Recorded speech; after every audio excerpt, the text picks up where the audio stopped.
Pusat Penemuan Minyak dan Gas sejak penubuhannya 13 tahun yang lalu telah melayari berbagai pameran-pameran interaktif dan aktiviti-aktiviti yang berunsurkan sains dan teknologi yang berjaya menarik ramai pengunjung untuk mengetahui dengan lebih terperinci mengenai sejarah penemuan sumber utama negara iaitu minyak dan gas. Selari dengan zaman yang bertambah canggih, sains dan teknologi juga menjadi satu penarikan dan keistimewaan di OGDC. Assalamualaikum warahmatullahi wabarakatuh.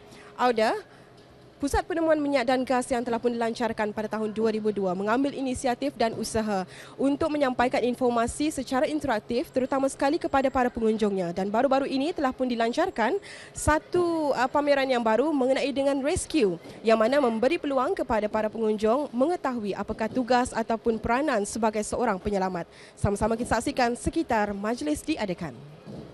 Sebagai salah satu langkah untuk menarik minat ke arah pendidikan sains dan teknologi bagi guru-guru, pelajar-pelajar dan saintis-saintis muda, Pusat Penemuan Minyak dan Gas sekali lagi mengorak langkah dengan mendatangkan satu pameran interaktif yang baru iaitu Rescue yang berkaitan dengan keselamatan dan menyelamatkan ketika berlaku sesuatu bencana atau musibah.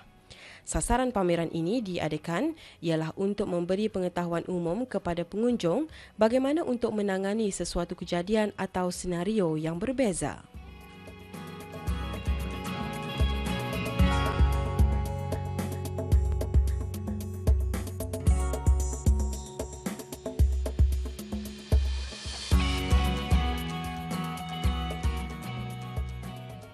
Ketua Pusat Haji Irwandi bin Haji Louis dalam ucapan alu-aluannya menjelaskan dalam masa 5 tahun akan datang, OGDC merancang untuk mensasarkan ke arah meningkatkan dan membangunkan masyarakat melalui pendidikan sains dalam menyokong wawasan 2035 dengan menawarkan pameran berbentuk hiburan dan pengalaman melalui pengajaran dan pendidikan sains.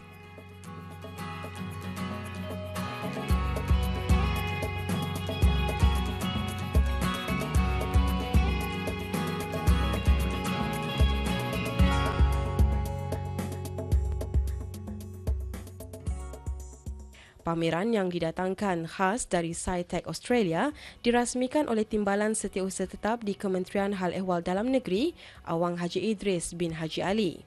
Turut hadir pegawai-pegawai kanan kerajaan yang bertanggungjawab dalam hal ehwal berkaitan keselamatan dan pertahanan negara.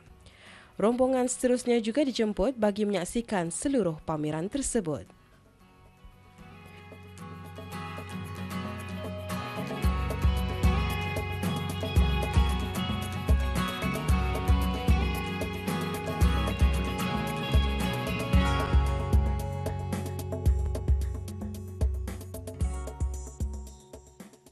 Kru Rampai Pagi berkesempatan menemubual wakil dari pihak OGDC, Awangku Abdul Azim bin Pangeran Yusof.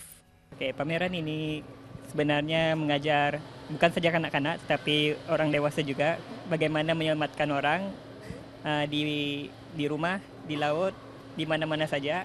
Dan salah satu daripadanya adalah macam firefighter, surf rescue sama bush rescue.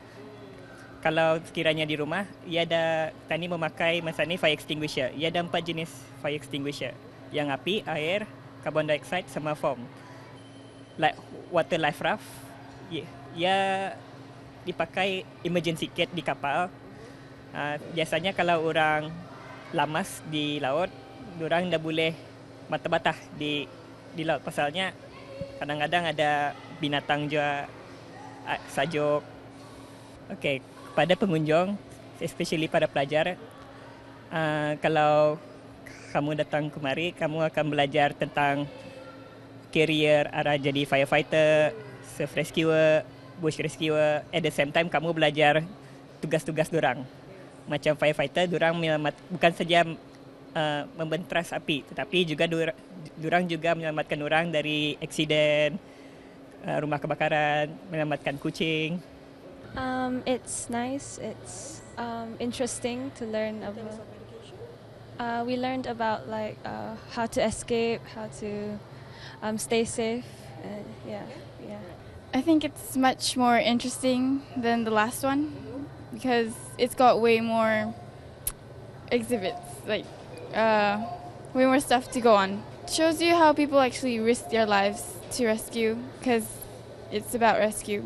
It's fun to learn, and there is also nice games here. Diharap dengan adanya pameran interaktif yang baru ini dapat memberikan pengalaman baru khususnya kepada pelajar-pelajar muda untuk mengetahui bagaimana untuk mengelak dari sebarang bencana dan mengetahui serba sedikit tugas dan tanggungjawab sebagai seorang penyelamat.